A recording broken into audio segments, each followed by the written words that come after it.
There for a minute. It's good to be here with you this morning. We've had several men come over the past few weeks and try out for our minister selection, and we filled out evaluation forms. And so, if there are any extra that have been given out, or you find any evaluation forms laying around, please don't fill them out on me today. That's not the purpose. That's not the purpose for it. I'm not in the running, so. I'm afraid my feelings may be hurt if I get that feedback. But anyway, it is good to be here.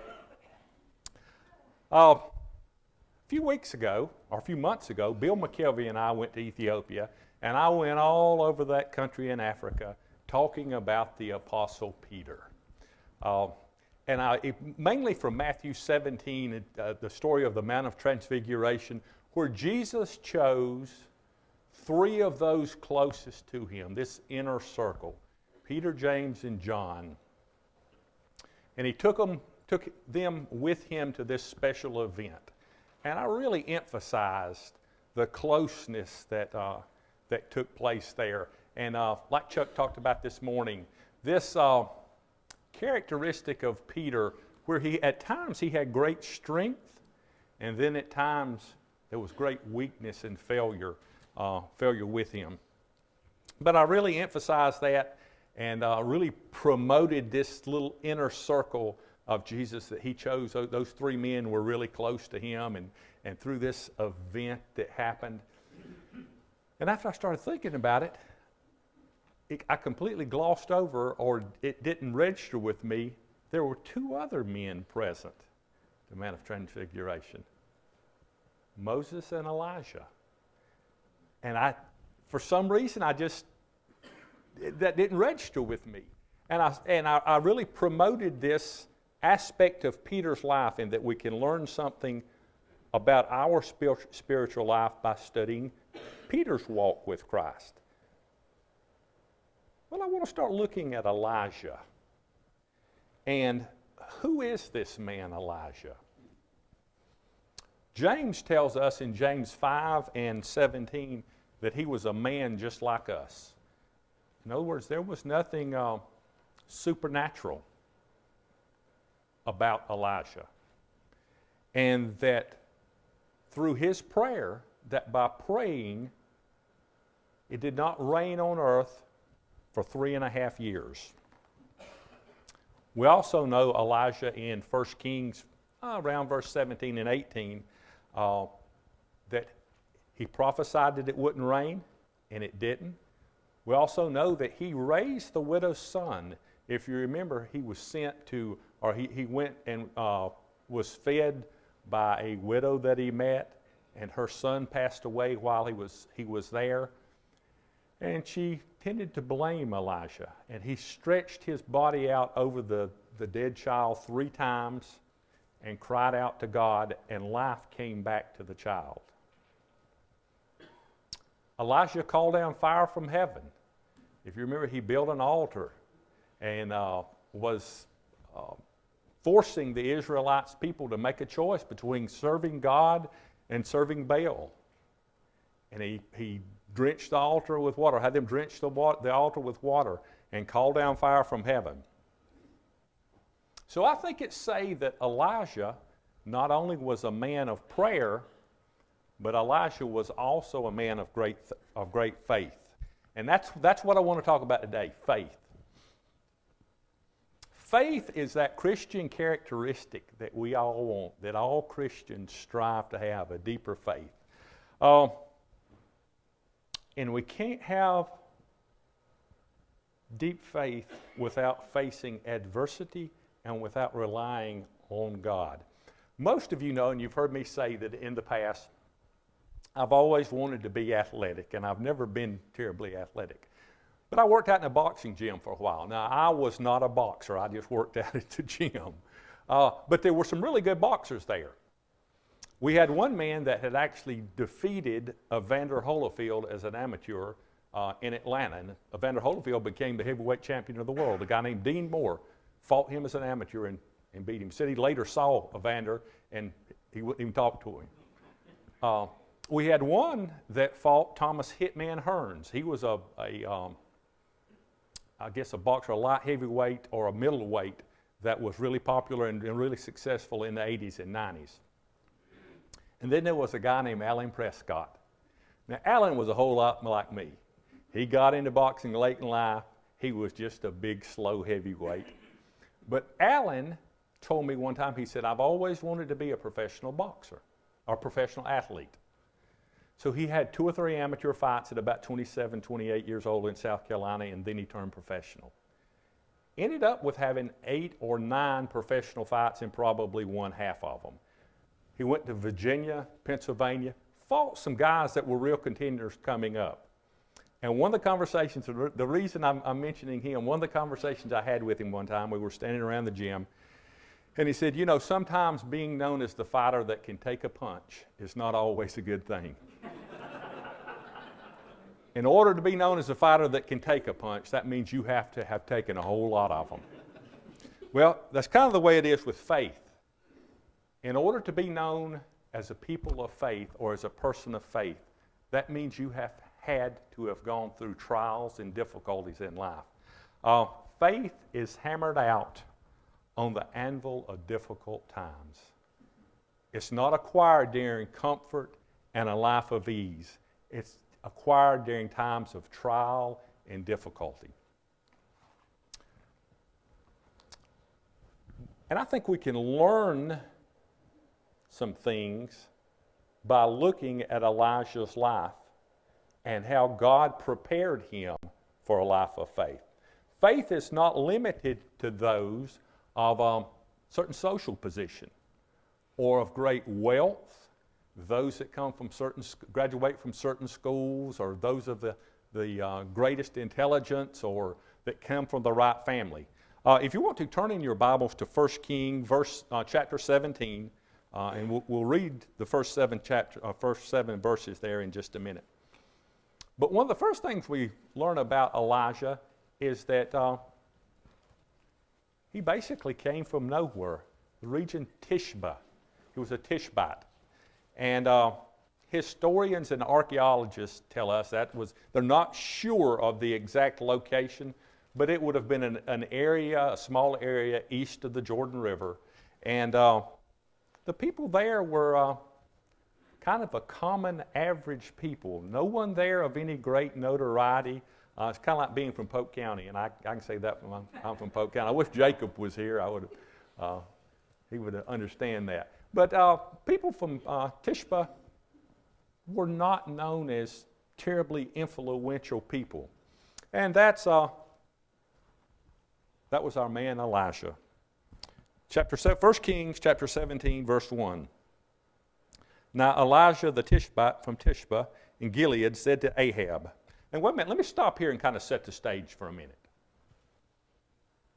If you'll notice in chapter 16, verse 30 and 31, Ahab was the king of Israel, and Ahab did more evil in the eyes of the Lord than all those that came before him.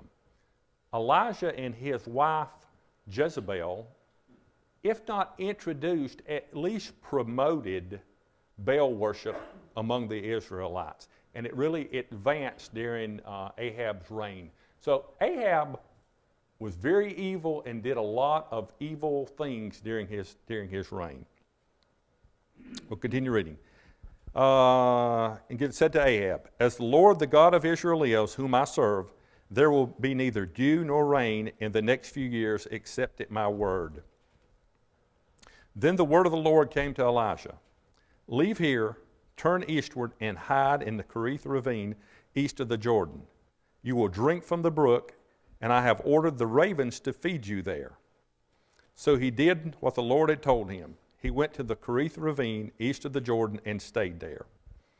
The ravens brought him bread and meat in the morning, and bread and meat in the evening, and he drank from the brook.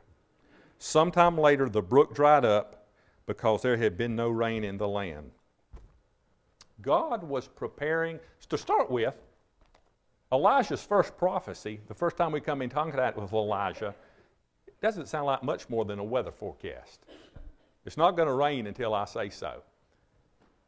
But God is preparing to use Elijah to confront Ahab and the Israelites about their compromised religion. They're being torn between worshiping God and worshiping Baal. The first thing that I think we can notice by looking at this is that Elijah was willing to be set apart, sort of a boot camp type experience.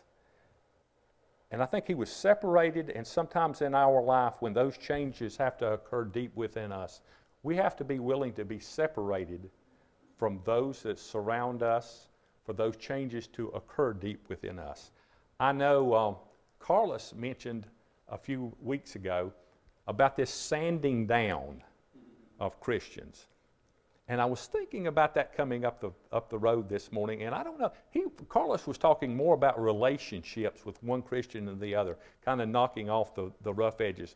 But I think this more had to do with like sighting in a gun or a rifle for you deer hunters, to where you're focusing, you're eliminating the distraction, and rather than a sanding down, it's a focusing time with God, where those distractions are eliminated. And again, sort of a boot camp, where your family and your support system are taken away and where you learn to rely strictly on God. But Elijah was willing, after making this prophecy and confronting Ahab, rather than stay there in the moment, stay surrounded by the crowd, God is using me, and putting himself up on a pedestal. Elijah was willing to be separated and to be set apart and to spend time with God to be prepared. The second point that I think we can draw from this is that God doesn't forget us. You see, the dried up brook was the result of Elijah's prayer. He was depending on that brook for water. And when he went there and it dried up, you know that Elijah had to stop and see every day that as this brook dries up, it's because that I've prayed for it. And it has to have built his faith day by day as he watched that brook dry up. Faith is not built in the comfort of the past, but in the uncertainty of the future. Put yourself in Elisha's place, and you're seeing this water level go down and down and down every day. Our third point that I think we can get from this is that God's direction and God acting in our life also includes God's provision. One thing that I found very encouraging about our minister selection process is that all three men and their wives have said in one way or the other that we're trying to discern God's will, and we're trying to determine if God is leading us to work here at Hendersonville and work with this congregation. And I just found that refreshing, because they said, and if it's not within God's will, we hope the right man does come. We're praying that the right man does come. And I just found it refreshing to see people that are dedicated to God and that are willing to let God lead them in their life, even if it means they don't get the job that they're trying for. So God will provide for us just like God provided for Elijah. Our fourth point is we must learn to trust God one day at a time. Now, if you'll notice in verse 1 through 7 that the ravens brought food to Elijah in the morning and in the afternoon. If this would have been Sam Williams, you know what I would have done when he sent me to the brook? The first thing I would have done, I would have carried some seeds with me.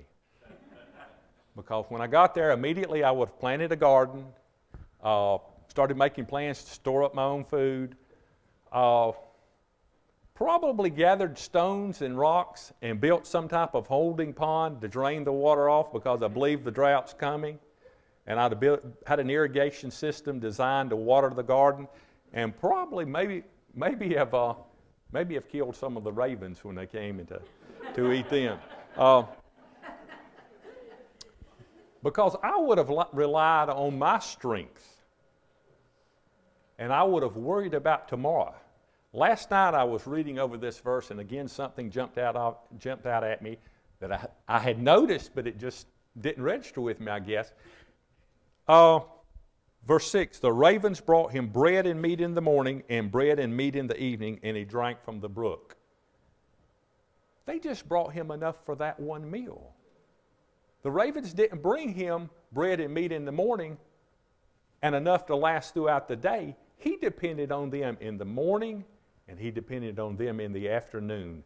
It wasn't a fact of storing it up and I'm going to have more for later and I can see what I'm going to eat. It was a literal dependency on God from morning to afternoon, one day at a time. So I think that's important that, and I'm terrible at wanting to work things out myself and rely on my own strength to fix this problem. Sometimes we have to be willing to rely on God, and we have to be willing to rely on Him from one moment to the next. And that's tough. Fifth point is that a dry brook may be a sign of God's approval and of hearing our prayer, not His disappointment in us. Now, I'm not saying that all difficulty in life or that all struggle or financial crisis or sickness or relationship problems are a result of answered prayer. That's not at all what I'm saying. But God does use those difficult times in life to accomplish His will and to build us and to mold us and to focus us on Him and to increase our faith. And sometimes those difficult times are a result of prayer. You cannot have the perfect job and the job you want if you're not willing to give up the job that you have. Sometimes you're wanting a better relationship with those around you. That relationship may have to go through tough times to get that relation, to be in that position. Young people, you pray for the right college, the right school. You may get turned down for the one you really want to get the one that you really need. Same way with a spouse. You know, the boyfriend that you have now, the girlfriend that you have now, you may have to give that person up to get the spouse that will be right for you for the rest of your life. So oftentimes one door has to shut in order for another one to be open. A lot of you know Bill McDonald.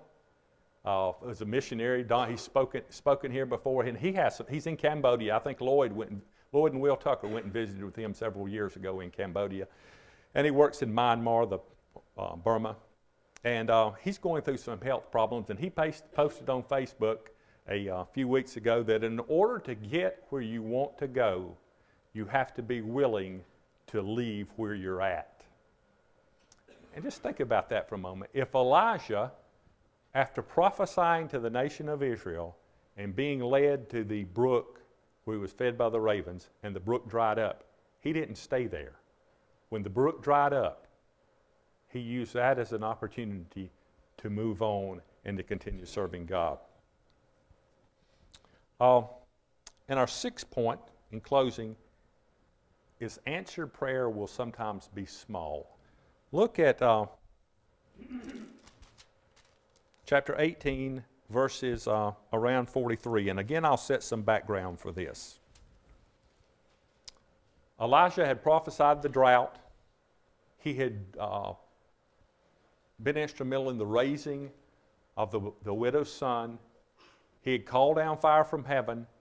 And now he was confronting Ahab and reminding him of his prophecy and the power of God. And he's telling him it's about to rain. I'll start with verse 41. And Elijah said to Ahab, "Go eat and drink, for there is the sound of heavy rain." So Ahab went out to eat and drink, but Elijah climbed to the top of Carmel, bit down to the ground, and put his face between his knees. "Go and look towards the sea," he told his servant. And he went up and looked. "There is nothing there," he said. 7 times Elijah said, "Go back." The 7th time the servants reported, A cloud as small as a man's hand is rising from the sea. So Elijah said, "Go and tell Ahab, hitch up your chariots and go down before the rain stops you." Meanwhile, the sky grew black with clouds, the wind rose, a heavy rain came down on Ahab, rode off to Jezreel. The power of the Lord came upon Elijah, and tucking his cloak into his belt, he ran ahead of Ahab all the way to Jezreel. So, I think we need to look at three things here. Number one is God keeps his promise, always keeps his promises. But the next thing, what is Ahab's actions when he tells, what is Elijah's action when he tells Ahab it's going to rain? One, he separates himself again. Two, he humbles himself and prays to God. And then thirdly, that he looks to God for answers. Now, when I want, we expect God to act in our lives in great ways, don't we? We want to see the fire coming down from heaven. We want to see miraculous and great things happen. That's the way we expect God to act. But sometimes God intervenes and acts in our life, and he starts in very small ways, and he allows them to grow. Notice here that when he said, "Go look," what did the servant see? He saw a cloud no bigger than a man's hand rising up out of the sea. Sometimes when God answers our prayer, his answer will come in a very small, still way. It won't always come at the start with lightning and thunder and large winds. It developed into that, but it didn't begin that way. And I think of Jesus and how that applies. God did not choose an adult or for a child to be born into prosperity and influence and from political families to change the world. He chose a baby born in very humble circumstances, and then that child grew and changed the world. It changed eternity. So our faith, often it's small and starts small and grows. And we put our faith in Jesus Christ. And if there's anyone here today, if we sing an invitation song that wants to respond and put on Christ in baptism, it'd be an appropriate time to respond. But more so than that, I think if there's someone here today that's struggling with your faith, and you're in that point of life that the brook is dried up. You know, it's easy to think that God has abandoned you. God's not going to keep his promises, but he will. We know that. If you're in the point of your life that God has acted and increased your faith, that you have seen his answer, sometimes in those very small areas, and you want the congregation to have a prayer of thanksgiving, now would be an appropriate time. And it's hard to walk down the aisle sometimes. Easier for some than others. 4 elders in the congregation. There's many good men and women of this congregation. If you want to just mention it to them or go across to them in the aisle if we respond, we'll sing. I have decided to follow Jesus. I have decided to follow Jesus. I have decided to follow Jesus. No turning back, no turning back. The world behind me, the cross before me. The world behind me, the cross before me. The world behind me, the cross before me. No turning back, no turning back. Will you decide now?